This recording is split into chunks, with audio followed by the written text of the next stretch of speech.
Welcome back to Turning Hard Times to Good Times. I am your host, Jay Taylor, and I'm really pleased to have with me once again John Williams. He is the author of shadowstats.com. Shadowstats.com is where you should go to learn more about what John has to offer. And as a matter of fact, I believe he said that he has some new service there now that allows you to see the economic numbers on a daily basis, I believe, and I'll let him clarify that. But before we say hello to John, I should remind you that, I did tell you that he's the author of shadowstats.com, and he is really an honest economist. And I'm not saying that most economists set out to be dishonest, but, if you say there are honest newsletter writers too, and some of them, if you say nice things about us, we'll pay you, Jay, if you say nice things about our company. And there are a lot of economists who they don't explicitly say that.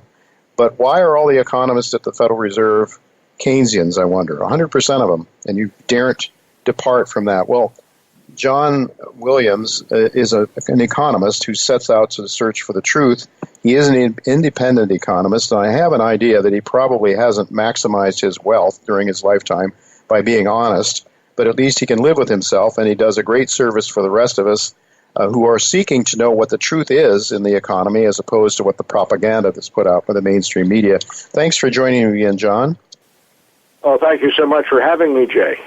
It's always a pleasure to have you on with us, and I want to address this issue of hyperinflation because I know that you have been concerned for years now about the dangers of the United States economy, massive deficits that we're running that have accrued under Republicans and Democrats alike.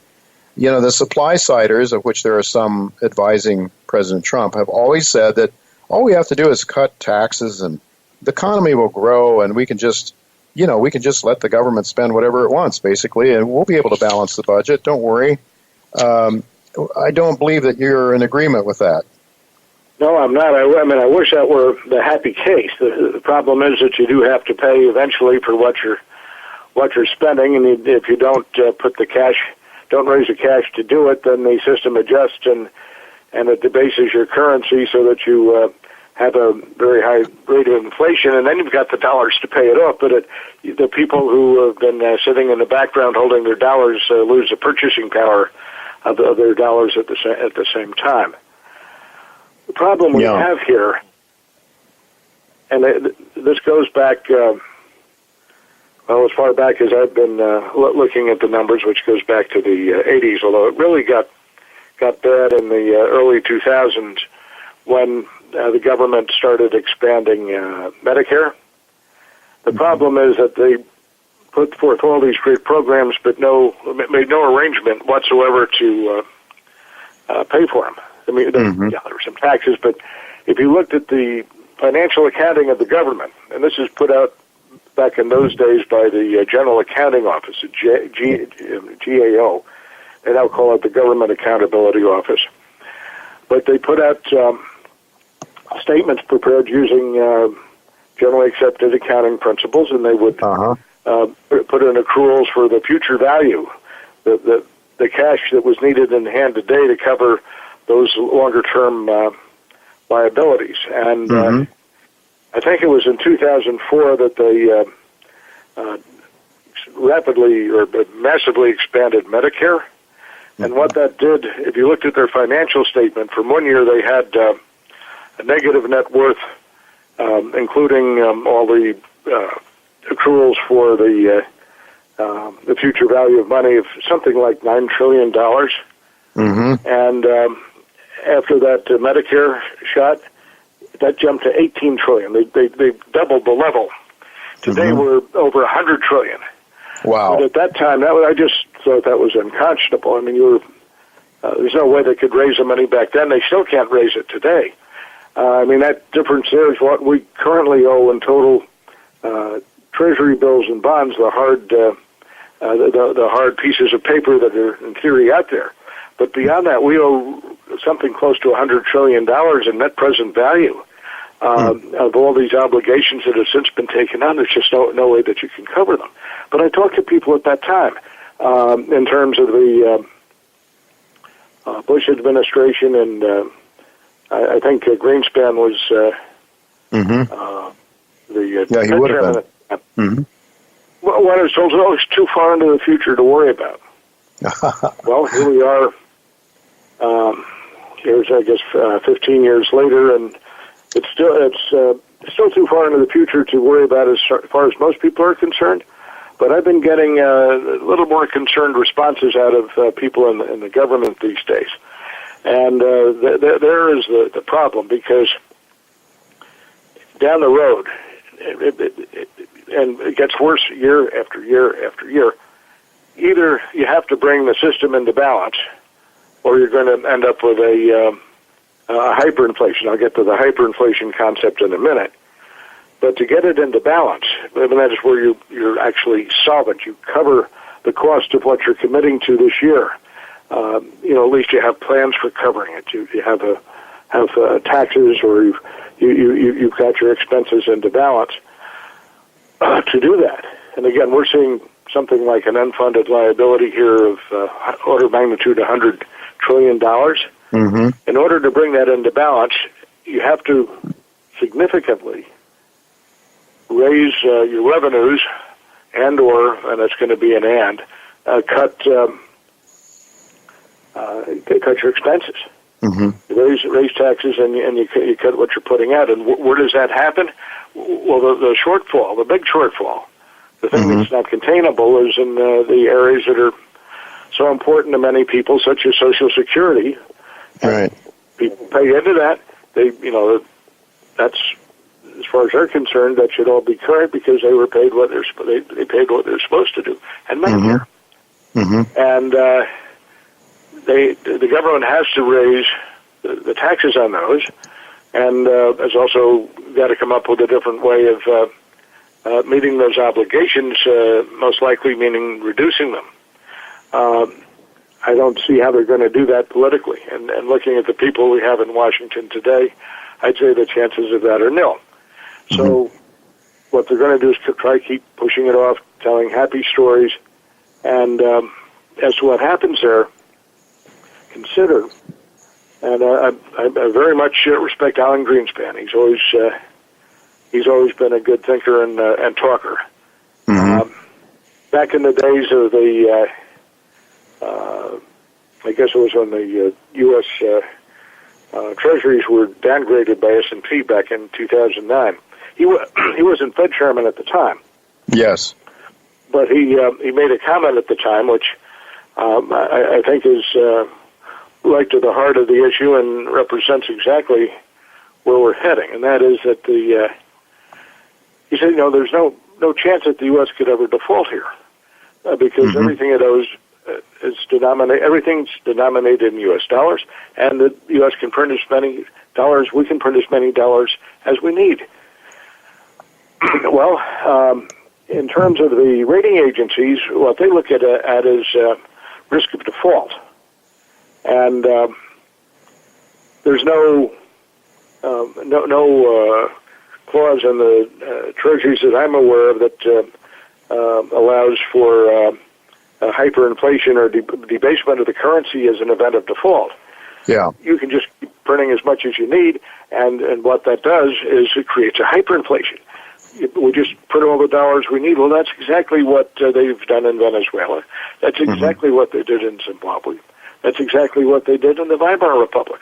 And those all have had happy endings, as I'm sure most people know. And I'm kidding, obviously. It's not a happy ending, because your currency becomes the opposite. Yeah. So that it's, that's where we're heading, and no one's seriously addressing it. Yeah. All right. So the thing is, John, everybody looks at the dollar. They look at the dollar in terms of other currencies, all of which are fiat. None of them really have any kind of asset basis behind them or underlying them. And in that regard, the dollar looks pretty good compared to everything else. I mean, we had Michael Oliver on the first segment of today's show, and he's been a very, very solid technical analyst. His track record is second to none in my view. And he's quite convinced that, another half a point or so in the index and the dollar could be headed for much, much lower levels. Of course, your whole thesis with regard to inflation, hyperinflation, I think you would also say that we have much more inflation than the government's than the government's acknowledging now. That's in terms of the cost of living. And others would say, the Austrians would say, that we have much more inflation than people acknowledge in terms of the financial assets. The stock and bond markets are hugely inflated in their view. So there is inflation using the Austrian definition. But in terms of purchasing power, people tend to look at each other's currencies and say, well, the dollar is the best currency there is, and it's the most liquid currency, and there's no way that the dollar doesn't stay as the world's supreme reserve currency. What do you say to that notion?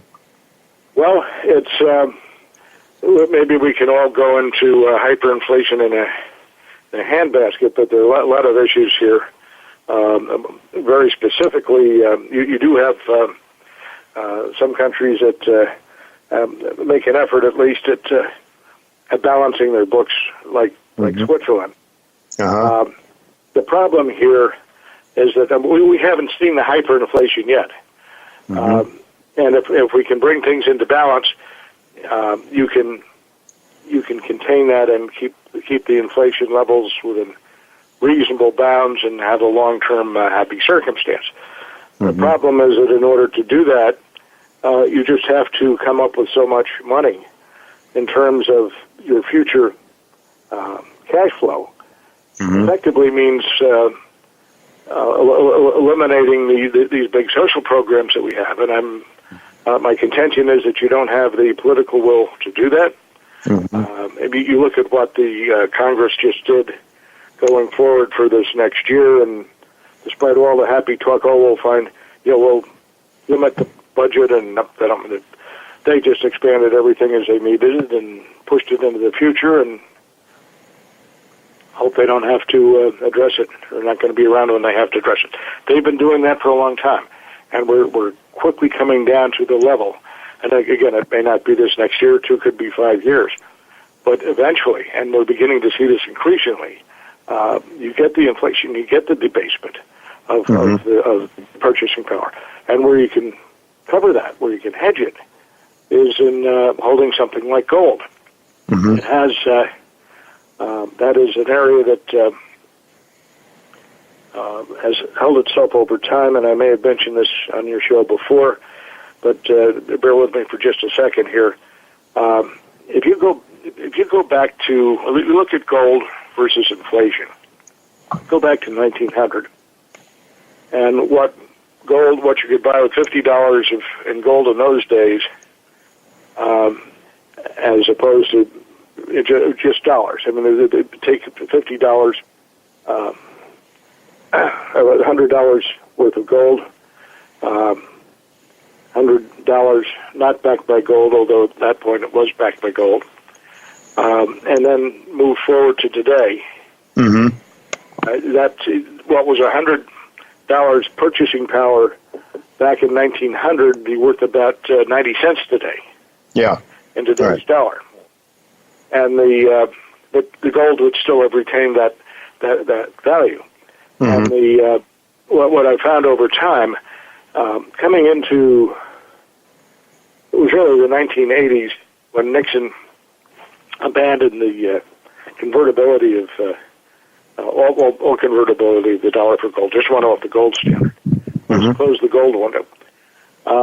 That's when you start to see real inflation, heavy inflation start to pick up.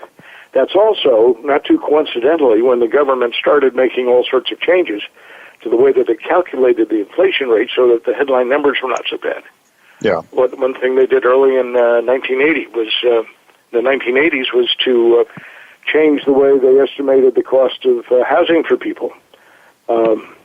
People live in a house, live in a home. There's a cost associated with that, whether they rent or buy or pay real estate taxes. It was probably the single biggest element in terms of the rising cost of inflation in those days. Still is, at least in reality. But what they did then was take out the concept of having part of that being the cost of buying a new house. And instead of doing that, they put in place of it what they called the homeowner's equivalent rent, theoretical construct of the government. And the way the inflation rate was calculated was they would then estimate what a person who owned his own house would rent the house to himself for, and then how much he'd increase the rent on the house to himself each month. And that became the inflation number. Well, the effect there was to reduce the overall year-to-year inflation, aggregate inflation rate at something like 1.4%. Right. And you get it together, and all the other changes they've made over the years, it's up close to 7% on top of that. So it's significantly different. Yeah. But here's the funny point. Not that it's so funny.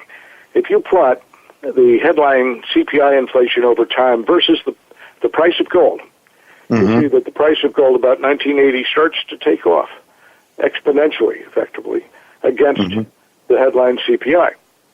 But if you use my numbers where I reconstruct the CPI or add back into the CPI what they took out of it, it follows gold. In fact, gold follows inflation the way it used to be measured, not the way they're reporting it today. Yeah, very interesting. It's sort of a telltale in terms, sort of verifies your work, John, I would guess. John, I want to ask you... It does, and there are other things that confirm it. But guess what? If your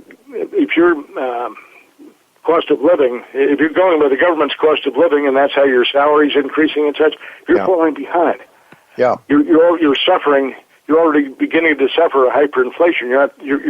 What you're getting does not have the same purchasing power that it had last year. Right, which is a good reason. A good reason why people should take their savings and put it into gold rather than into currencies, obviously, especially when you're getting zero interest, essentially. John, I would like to ask you... The one thing with gold is you do have volatility, and occasionally the central banks will come in and knock it down. But I'm telling you, over the last century, it has followed, and you have your ups and downs. So that you need to allow for some flexibility. There's some volatility. What you put in there is what you need for the long term. You don't take it in. I wouldn't take it unless you have some particular insights as to what's happening, and hope that you're going to gain sharply the next week because you think certain things are going to happen. That happens, and that's one way of handling it. But if you hold it over time and put in there the wealth and assets on what you're relying to live on going forward. If you put it into gold and hold it, it'll cover the long-term purchasing power of your wealth and assets. Right. That's where people can get killed, and it's the type of thing they need to protect. Okay, John, with just about 3 minutes left is about all the time we have here. I want to ask you if I understand what you're saying. You're saying perhaps what we're going to see is all fiat currencies losing tremendous amounts of money. And so it really doesn't matter. You can make the argument that the dollar is the best of the lot, but if they're all really bad, you better get out of the dollar as well. Do I have you right on that? You certainly do, because what you're going to find is that what you're holding in dollars is not going to be keeping up with your actual cost of living. It hasn't for some time, and given the way the government's deliberately changed its CPI calculations.